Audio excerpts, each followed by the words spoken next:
Yes, So, Kavya. hello everyone. Welcome to the World Copyright Day. And for the topic for this session is copyright and education sector.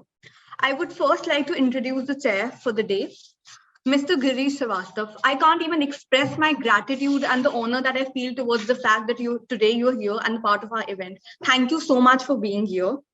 Mr. Girish has a career spanning over 30 years.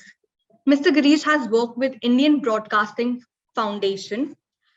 He has given an immense contribution towards its field and can't thank that enough. Given his extraordinary contributions in the policy and regulatory affairs as well, Mr. Girish is presently advising firms on content, technology matters, intellectual property rights, trade policies, and regulatory affairs. Such an immensely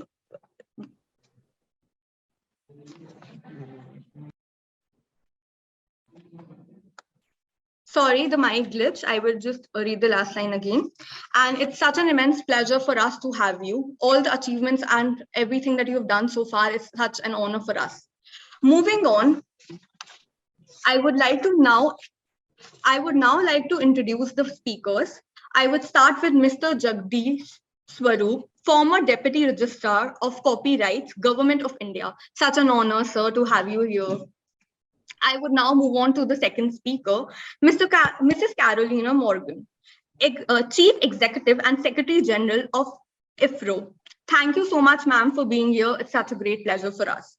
Moving on to speaker number 3, Mr. Vikrant Mathur, Executive Director, India and GC countries, Nielsen's book data. I would now like to move on to speaker number 4, Mr. Pranav Gupta, Secretary General, IRRO, and Joint Secretary, FIP. Thank you for all for being a part of our event. And now I would like to move on, and I would like to request our chair, Mr. Girish, to please start with an event. Thanks, Kavya. Thank you. So good afternoon to all of you, and thanks all of you for joining from different places, working with your very busy schedule. So I would like to begin with a brief introduction of the subject. All of us know that we have gone through a very tough phase worldwide, the pandemic era. And what has happened, I want to share a data with you. The data is around billion plus students were affected when pandemic started. Nobody knew what to do, where to go, what will happen to our education. Students were in complete panic. And various sources say that at least around 1.5 billion students were struggling to know about their future. And thanks to our technology experts worldwide, globally, all the universities, education system, they joined their hands together. Online education was introduced, and after a struggle of 5-6 months, so system was streamlined. Students got a ray of hope, and you must have seen that world is getting completely integrated. The whole global integration is happening. Education is one thread of it, which is connecting entire world, particularly the online education. So so dear viewers, along with my dear good panelists, we have a lot of viewers watching this program. This is an online live session. And for the sake of viewers, I want to tell them that what I am going to do in the next 1 hour. They must have seen, they are introduced now with my distinguished panel.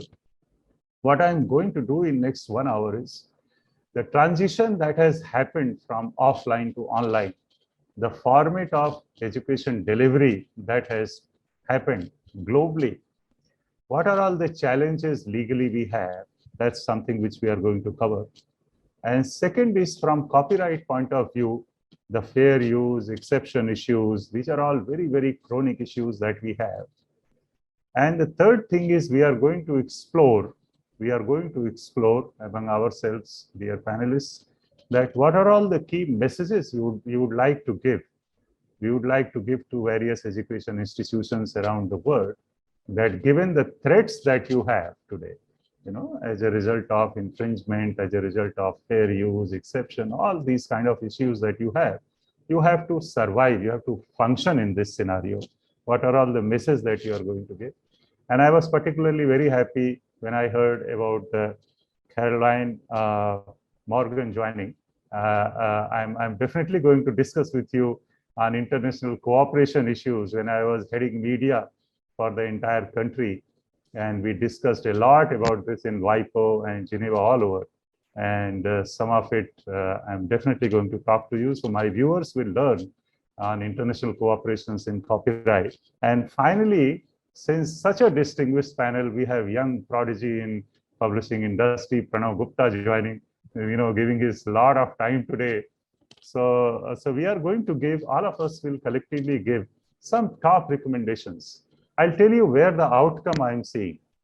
This session would be very, very useful. Vikrant, this session would be very, very useful for policymakers. Jagdish ji is here. He had been with Government of India. And government is very, very attentive to such sessions. And the outcome, the recommendations that you make, some of it you don't know becomes a law tomorrow. And we provide a clue to entire system. So with this, friends, since we have 1 hour, I'll be very straight to various panelists. I have already selected a couple of questions based on my understanding. And what you do is, the only favor that you can do is be very straight to the point and take around 3 to 5 minutes comfortably in answering your questions. If you can answer in a little quicker way, that's fine. And if you want to intervene in any panel's answers, please raise your fingers. I will certainly give my best to coordinate with you and make sure that you get a chance to speak or intervene or add further. Now, and last rule that I generally set whenever I go for any panel, please switch off your mobile or put it on silent mode. That would be a great favor that we'll be doing to all the viewers, because when they start listening to you, they don't want any divergence. We can manage ourselves, but problem with them. Now, friends, I'm very happy being with you. Let me begin with my very first question. Very first question is, as I told you, we have young prodigy from Indian publishing sector. I have seen his work in India as well as abroad. He's very active all over. So my first question is with Pranav Gupta. Pranav Gupta, I'm going to ask you the first question and we'll begin the discussion. My first question is regarding the pandemic, which has affected entire world. Billions of students have at least, got some sense that how we are going to proceed further. Lot of institutions, unfortunately, just because we have moved from offline to online, right? So the formats have changed. They are making, misusing some of the provisions of copyright, which is not a good news. Particularly on fair use and exceptions, I'm going to focus on this. So my question to you is, Pranav, since the education sector has almost moved to the digital format, this is a reality today, do you think fair use provisions, especially those pertaining to reproduction of literary works, I'll tell you the section 52(1)(I). This is a section. You think this requires an urgent review? And since you are a practitioner, we would love to hear your views on this. Pranav. Sir, thank you, sir. Thank you for the question. So, sir, section 52(1)(I), which specifically, talks about the fair use under the copyrighted materials for the literary work. So, I'll give you a little background on this. So, the issue took a grave turn after the judgment in the University of Oxford versus Rameshwari Photocopy Services, which was delivered in the Delhi High Court. The judgment has given the shape to the educational use to it gave a defense which is available under section 52(1)(I) amongst the other issues, where the primary question before the court was the legality of the act of reproduction and distribution of photocopies of the concerned publishers, which were working as a course packs to the students of the Delhi University. Opining that reprography of course packs would fall within the ambit of reproduction by a teacher individually or as a part of an educational institution in the course of instruction. Yes. The court held that the act was protected under the section 52(1)(I).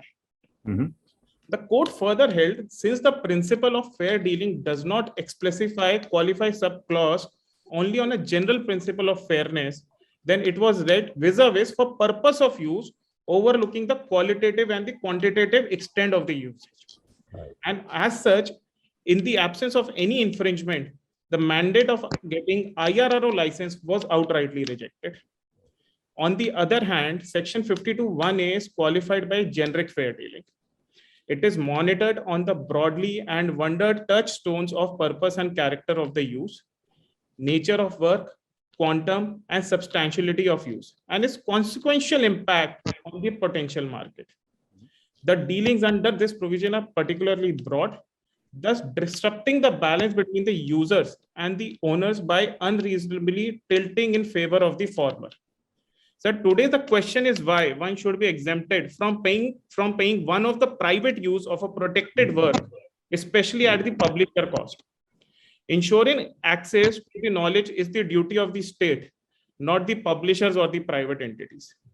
Furthermore, the scope of the prescribed exceptions is unnecessarily broad, disturbing, and the balance between the competing rights. And instead, for dealing to fit in this category, the user should have been confined to non-commercial purposes and works previously available in the public domain along with the mandatory requirements. Sir, here I would also like to speak a little on the background from the Berne Convention. Yes, yes. So the publishing industry over a period of time has strongly contributed to the building of nation for decades. The industry serves as a facilitator of dissemination and exchange of knowledge, information, and ideas. Yes. The industry appreciates that the right of an author or a right owner should be able to commercialize their copyright and has to be counterbalanced with the requirement of the society to get access to knowledge and information on reasonable terms. Yeah. The world has gone under a substantial change since 1957, when originally the Indian Copyright Act was enacted. And owing to the progress in the technology, the said provision needs to be reconsidered and to keep up with the challenges in today's increasing digital world. Sir, it has been observed that with the rapid development of technology and digital media, the pirates of copyright content have taken new creative and sophisticated ways of committing infringement that requires suitable amendments to facilitate and safeguard and enhance deterrence under the law. Publishers and authors have, especially since the advent of COVID-19 pandemic, lost crores of rupees owing to the widespread and unchecked circulation of unlicensed, infringed digital copies of publication on social messaging apps and social media platforms. The objective of copyright law anywhere in the world, specifically in the Berne Convention, which is the most comprehensive and largely subscribes to the treaty on copyright, and one of the oldest to which almost major jurisdiction of the world is a part. What it says is, sir, that the exception and the fair use should be there fundamentally. And as far as my position as the representative of the Indian publishing industry is concerned, we are not opposed to the exceptions. We are looking at what Berne Convention says. The convention says if there is an exception, it should not come in the way of removing from the scope of rights of the right holder. Right. The particular right seen in the ordinary course of the business is the right to enforce, to commercialize, and get benefit from. So in normal course of business and trade, if the owner of some literary work has got a particular right in the vast bundle of rights, he is entitled to commercialize, enforce, to receive, and get benefited out of it. So, and we have been taking up this issue at the topmost level of the government. And I would pleased to report that even the highest level of governance, the Parliamentary Standing Committee on Commerce in India, has accepted after the much scrutiny and engagement with the relevant stakeholders, and they have recommended. And I would read out a small quote from the Parliamentary Committee here, that the committee notes, and I quote here, the committee notes with distress that the conflict arising between copyright holders and educational institutes due to exceptions contained in Section 52(1)(i), which intends to ensure access to literary works for educational purpose, does not bode well for the overall literary culture and image of the country. Protecting copyrights of publishers and authors encourages enrichment of quality books and works, which should be counterbalanced with public accessibility of such works at an affordable rate. The committee recommends that the department facilitate a fair and equitable ecosystem of literary culture in the country by bringing necessary changes in Section 51(1) of the Act, such as permitting reprographic works in government-owned educational institutions and storing them in libraries for their easy access to the students. Okay, very good. Very good. Well said, Pranav. I will move on to Jagdish, Mr. Jagdish Swaroop.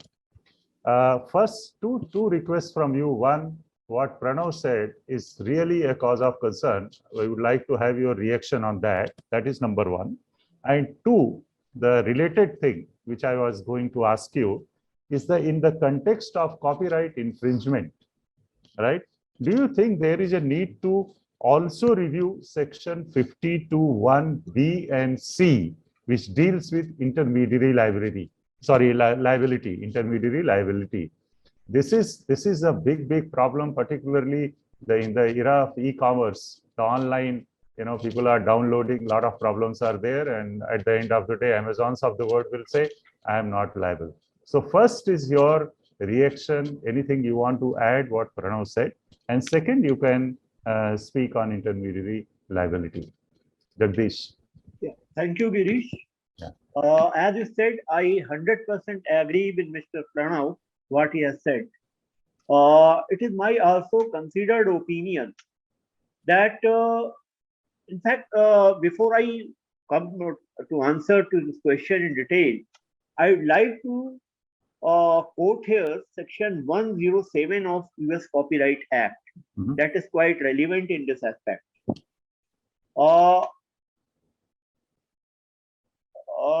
To protect the interest of copyright owners, let them enjoy the fruit of their skill and hard work put labor.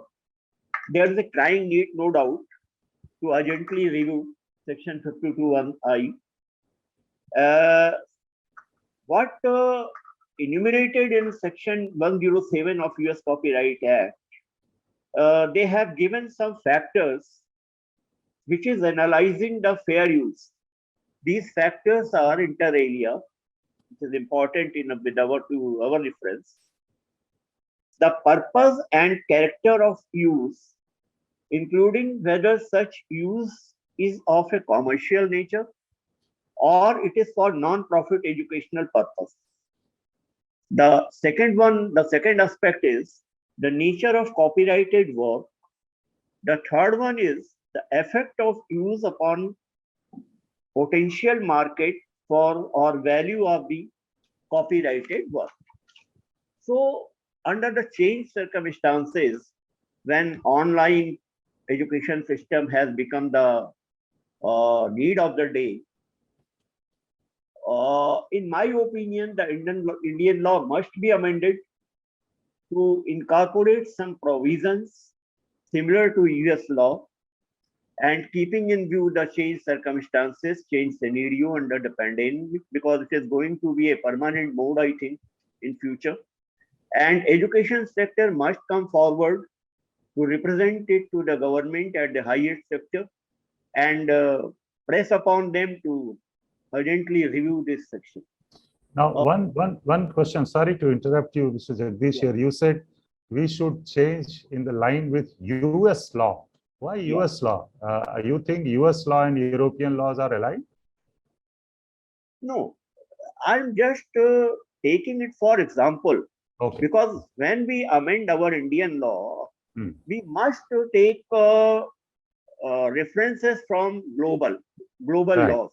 Yes. We yes. just compare the best practice in other countries. Yes. So yes. this is one of the best practice. Yeah. We should incorporate. We should incorporate in our law, because they clearly make the difference between the commercial use and the fair use. Yeah. In view of the changed scenario, when online classes are going on there, it is pure commercial use. No more it is fair use. Okay. Because fair use purpose was that to use some small portion of the text for research purpose, for instruction purpose, where the entire course material is disseminating on online method. Definitely it is going to stress the copyright owners. Okay. So we may adopt this best practice. Okay. The second part of the question regarding the section 52(1)(b) or C, Yes. I think there is of course, there is a need to review it, but there is a limited scope of review in this regard.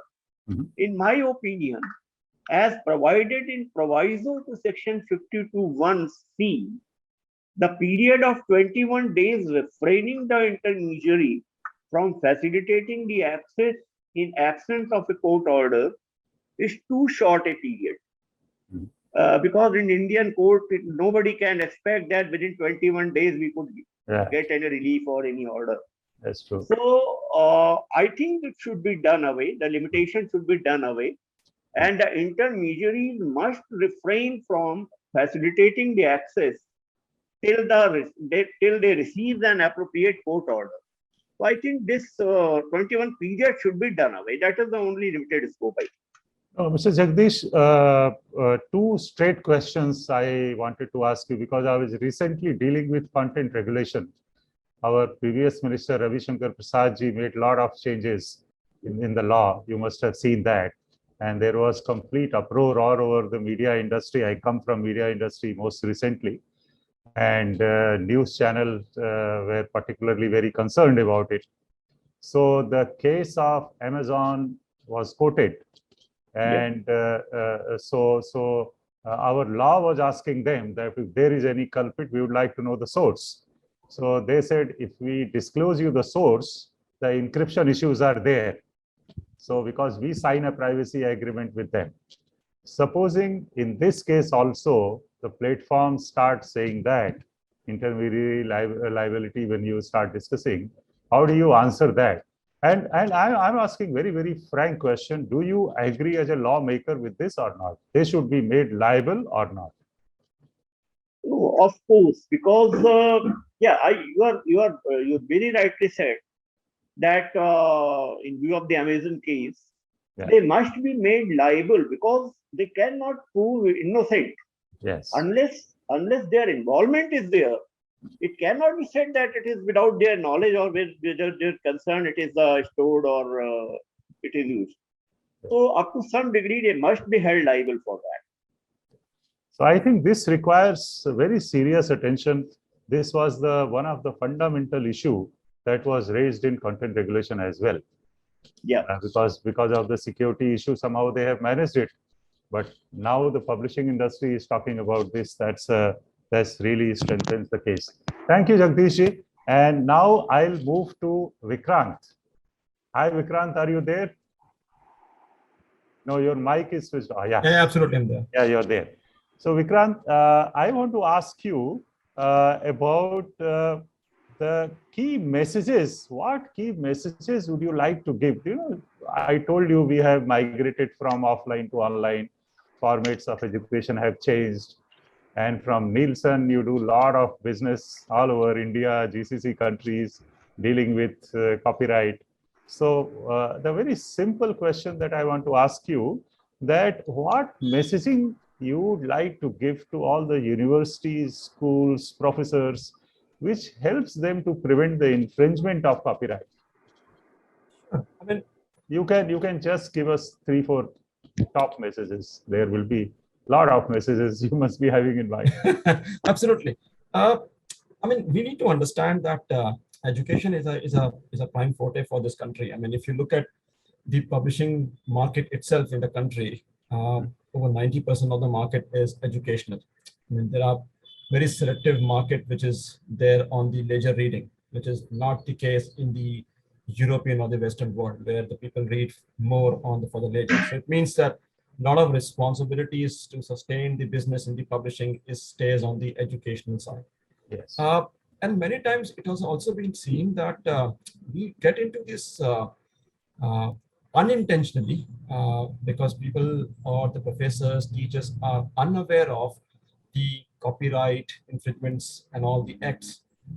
So I believe that the message is very straight, is there has to be some kind of awareness program about them, telling them about do's and don'ts. At the same time, we also got into the association with FIP and did the photocopy survey kind of work, Yes.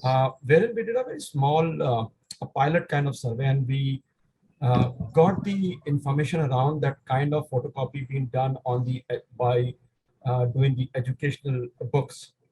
Very interestingly, because it was small survey that we have done it, 30% of the photocopy shop was saying that they are doing it for that business. And within the 30%, they said 70% or other 60%, they were saying hard copy versus 40% coming out from the soft copy. I think we also need to do, so there are a lot of questions around how and what. So probably we need to go to these photocopy shop and at least make a directory of these photocopy shop machines, because the message or the directions has to be twofolds. One is the end users, which are the students and teachers or the professors, creating an awareness program for them so that they are aware of about these kind of acts and the kind of work they are doing, which is allowed or not allowed. At the same time, which Pranav was mentioning about the Delhi University case, the photocopy shop who are the source of this doings, they also need to be educated and informed about these kind of work. And they also need to be told about the role which IRRO plays into. I'm sure if you go to the survey length of this country, I would not have the number, but I think majority of the people will say they doesn't know about the IRRO or the copyright kind of stuff. So probably we need to understand, and also the message to the government of India should be the kind of losses this industry is making because of these copyright issues.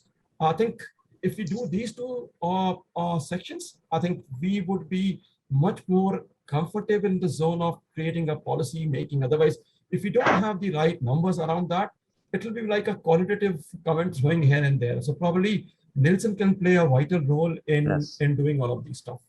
One very quick question, then I'll move to Pranav. Pranav is definitely going to add something on this. But before Pranav pitches in, I just want to ask you a very simple question, and I'm sure your think tanks have thought about it, Vikrant. See, if you look at the education sector, today the education sector is different from earlier ones. You have a lot of startups, billion-dollar club. You look at the edtech companies, the largest number of unicorns last year we had from edtech space. You have Byju's, you have Unacademy and all over, and Upgrad. They also call themselves, and a lot of universities are there in corporate world who are very rich. Now, if they also want these kind of facilities, what has been given to education sector, I'm sure Jagdish ji will enjoy, removing them from the list. So I think, don't you think this is unfair? And I'm very keen to see a study, if you can initiate, speak in your board, that you must create a list of all those education corporate institutions who are for profit, and there are a lot of billion-dollar startup clubs. I don't think they need support of the copyright section for making copies free of cost and pirating and infringing copyrights. That's very, very sad to have. Unless if we have the list, if supposing Nielsen creates a research and you create a list and you say that this is the turnover of the education sector and this was the intent of this section, and these are the large number of education groups who fall into this, and I think government has to make a distinction based on this data. Oh, I think this is completely unjustified, and they should volunteer not to misuse this section which is there in the law. I do agree. That's my concern as well as question to you. If you can take some action on this through Absolutely. research. I mean, we would be happy to have these kind of research for and that's the area and expertise that we carry on in the Nielsen and especially in the book division. At the same time, if you look at this test, which is getting into the more edutech nowadays, it's nothing new. If you go back to history, we also had the distant learning program where you used to receive the booklets from the if I name someone Indian, like a brilliant tutorial, Agrawal. It's the technology has evolved over the period of time, and so is the the copyright issues have evolved. And I think there is a need to investigate more carefully on these. Yes. And I'm absolutely, you are right, and the bang on the target that these the bigger companies who are investing a lot of on the edutech side of it need to be evaluated on this stream. So I'm totally on board with it. Very good. So Pranav, I'll request Pranav first to add on this, and then I have additional request to make to Pranav that maybe after the session he can discuss with Vikrant how to create the research plan around this, and that would be a very, very good data for the government. Pranav, you wanted to add something on this? Yes, I wanted to add what would be the key messaging, what we at the universities or at the school level we can inculcate, or we can as an industry we should. So my point of view here was that today's readers will be the creators and innovators for tomorrow. Yes. Copyright touches our lives daily. Whether you read a book, you watch a film, you transfer music from one device to another, you take a photo, copyright issues are everywhere present. Yeah. The copyright law aims to balance the interest those who create the content with the public interest in having the widest possible access to the content. Yeah. That we must know that our civilization has been enriched, preserved, and handed down to us mainly by the writers. Yes. Future too is in their hands. Copyright is sine qua non of their survival. Yes. Without it, writers cannot afford to write. And how then shall we learn who we are? Correct. In the digital future, anyone, everywhere can be published writer, and anyone can become a publisher. The traditional filters, the agents, the editors, the reviewers will continue to identify the talent. And for this, a function of human nature. However, even the great and undifferentiated mass of content made possible because of digitization, it requires protection. Yes. And for who knows in advance, sir, whether the Shakespeare will emerge from the digital chaos, no? Yes, absolutely. The copyright laws enables the authors to benefit from their creative work and foster innovation. Yes. The copyright is the engine of progress. It encourages creativity and innovation and enables the producers to benefit financially. So copyright laws are relevant because it takes a lot of talent, energy, and resources to come up with creative and new ideas. Yeah. Let's talk outside the publishing industry for an instance. In a software company has to spend years and crores of rupees to come up with a commercially viable product. And it stands to lose money if someone cheaply reproduces the product and sells it for the fraction of the price. And that is what called piracy. Pirated software not only brings losses to the developing company, but it also acts as a disincentive to the others who may come up with the more innovative products. Yeah. Therefore, respecting copyright, IP, and technology is very important for all of us, which not only secures the interest of the right holders, but it adds a lot of value to the economic growth of the country. Correct.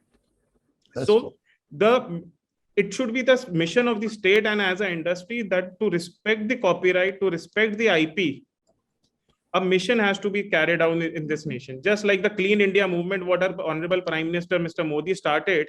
Yeah. So similar way, respect for copywriting, inculcating the value of IP, inculcating the value of copyright has to be taught right from the school level. Because in today's digital age, when we talk about startup India or a digital India, IP is something which is surrounding us 360 degrees at a time. So yes.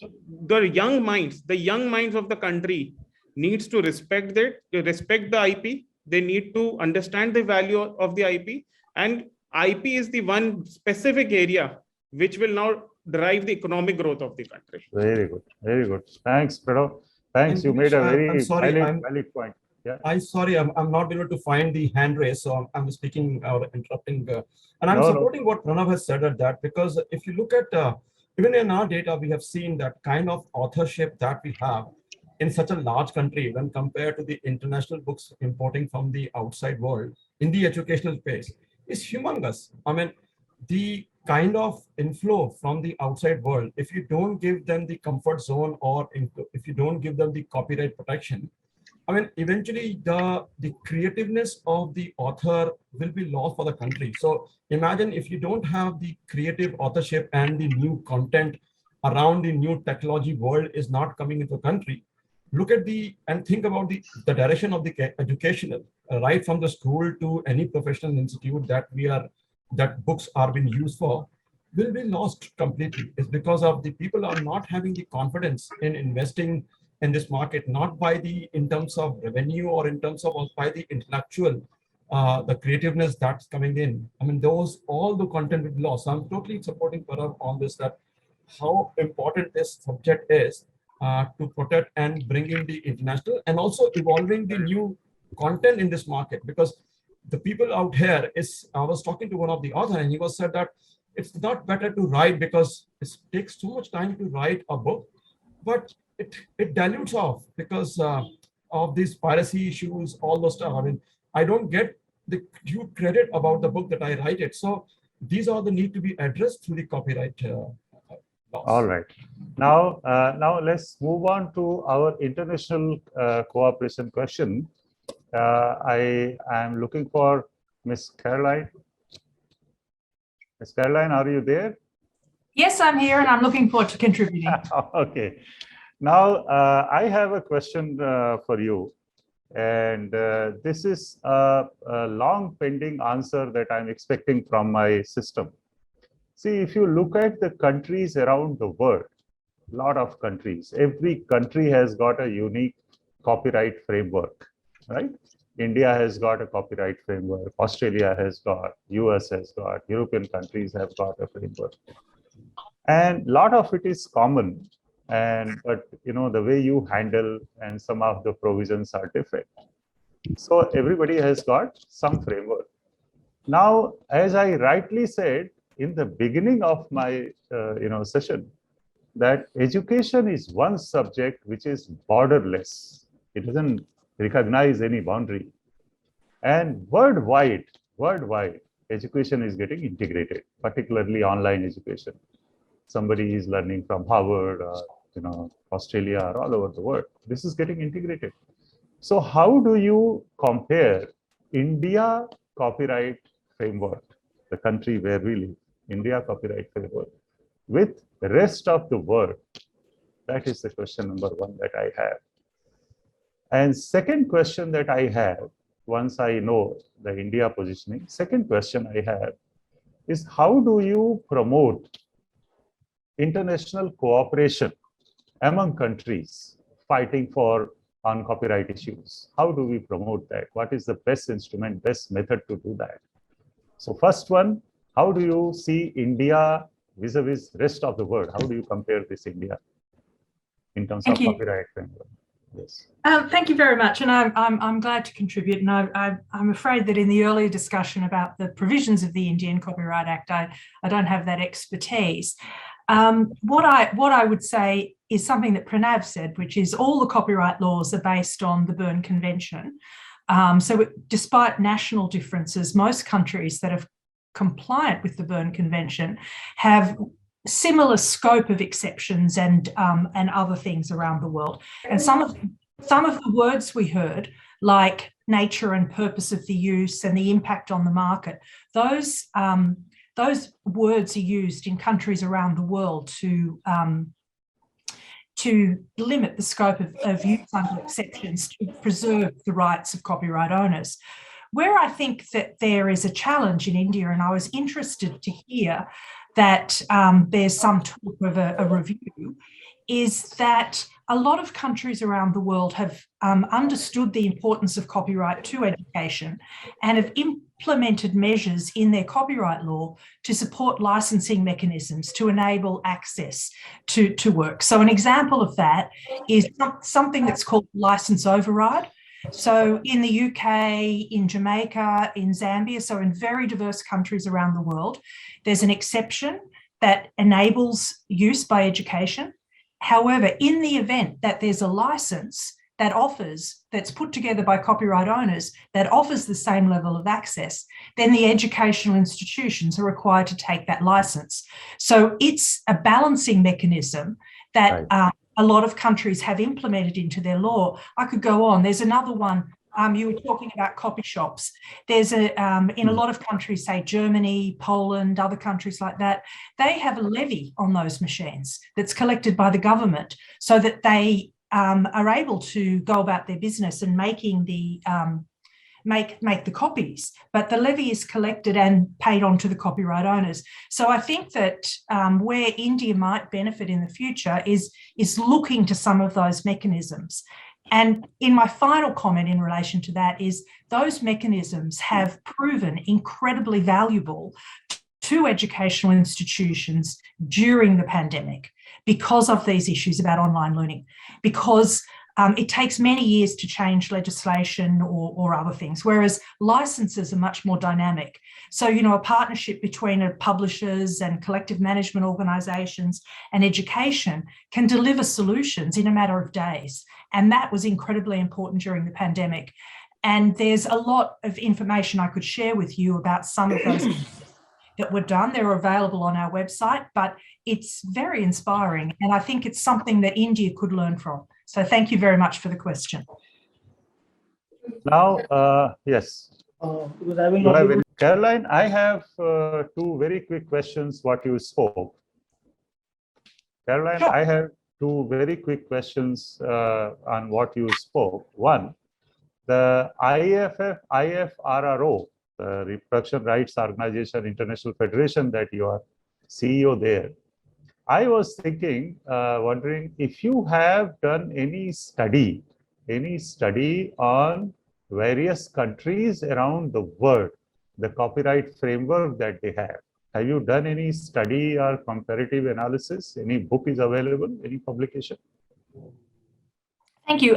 There are some publications, and they're available on our website. They tend to be specific in relation to different uses, not an overview of the copyright law as a whole, so educational uses. And that's why I was able to speak on those issues earlier. There's also the World Intellectual Property Organization is Yes. working on some additional publications as well on this area of text and image collective licensing, because it's a relatively new area of activity internationally. And so they're about, later this year, they'll release a booklet with a lot of comparative information about how these systems work and the types of licenses they offer. So that information is available and more will be available in the future. Since I have today two great personalities from the world, one is Caroline and second is Pranav Gupta, IRRO, and you are IFRRO. Two organizations are present here as a panel. So I'm very fond of peer exchange program. Why I was asking you this, that if you have comparative analysis of various countries in terms of their copyright framework, some of the countries will have very good copyright framework, excellent copyright framework. Everything is protected, infringers are punished properly, and people have awareness. Some of the countries have got very poor standard. So between the two organizations, I clearly see in fact, all the Indian publisher organizations, individual personalities can join. Maybe if you can design a collaborative program to carry out peer exchange program between the countries who know very well about the copyright framework and the countries, there are a lot of countries who don't know. So they definitely require your expertise. So if there is a peer exchange program happening on a regular basis worldwide, I have a feeling the imbalance that you have the gaps can be filled, and there would be greater awareness of the copyright systems across the world. And once you have that, I am borrowing the word from Pranav, what he said, foster the innovation. The word innovation I like. I've done a lot of research on this. So to foster the innovation across the world, I think you have to have a common minimum standard of copyright among countries. And this can happen, in my opinion, one of the best model is peer exchange program. What do you say? I think that's a very interesting proposal, and I'm very happy to talk to Pranav a bit more about that and how we can implement something. And as you can see, the importance of IFRRO, the word international is in our name, and we have members from more than 100 countries around the world. So we're already engaged through the interactions of our members with exactly that type of peer exchange that you're talking about. Yes. Thanks, Caroline. And I'm keeping 5 minutes for your presentation. And No, you're in charge. Do as you wish. No. I was thinking I have few more questions to ask. Pranav, can we have say 5-10 minutes more instead of 3 to 4 or something? We have 5 minutes. 5 minutes. 5 Yeah. minutes. We have only 5 minutes. Yeah. So what I'll suggest, Caroline, if you can circulate your presentation, all of us will go through that and revert back to you. That would be in the interest of everyone. Yep, that's fine. Yeah. If you can circulate that, because I have got 2-3. We want to gain your presence because a lot of viewers are there. They are watching you, and I have some interesting question to ask. So before I go to my final question, I want to ask this question to Jagdish, and possibly Pranav can add and Caroline can add from her perspective internationally. See, countries around the world, we have copyright society. This term is very popular worldwide. We have copyright society for individual system. For education, we have a copyright society. For other sectors, we have a copyright society for media, music, film, all over. So do you think one copyright society for one system is good enough? And what about, sometimes, you have a problem from competition law. Every country has got a competition law. Do you think one copyright society is good for one system? Jagdish? Yeah, thank you, Girish. Or can we have multiple ones? Yeah. In fact, I feel there is a crying need at this time, at this juncture, to register more than one copyright society for each category of the work, especially keeping in view the vastness of our country, Indian subcontinent, in respect of its pluralistic, regional, lingual, cultural concepts. Yeah. One single society cannot fit to the need of Absolutely. varied category of owners, stakeholders. And I think the administrative ministry, that is Commerce and Industry Department of Industry, DPIIT, they are actively considering now the aspect, and perhaps the decision might have been taken, or shortly, though I'm just share it, a decision may be taken in short that they may issue an order to create more than one society in a single category, and to register this, to make this provision. I think there's no major change is required in our section 33, which administers the society, because it simply says, section 33(3) simply says that ordinarily the government shall not register more than one copyright society in one category. So ordinarily word is not mandatory. It still gives you a scope to go beyond one society. So I think ministry has, in the course of taking a decision, a call on this, and definitely there is a crying need to register more than one society in a single country. Good, sir. Now, my last question from all of you, for all the dear viewers. All of us were engaged in multiple questions. We had a very good session. Caroline shared her views, international views. Pranav shared a lot of his views. One critical, I'm not going to ask you 3. I had plans to ask you 3 inputs, but one critical question, one critical messaging, one top on the line messaging that you would like to give viewers on copyright in education.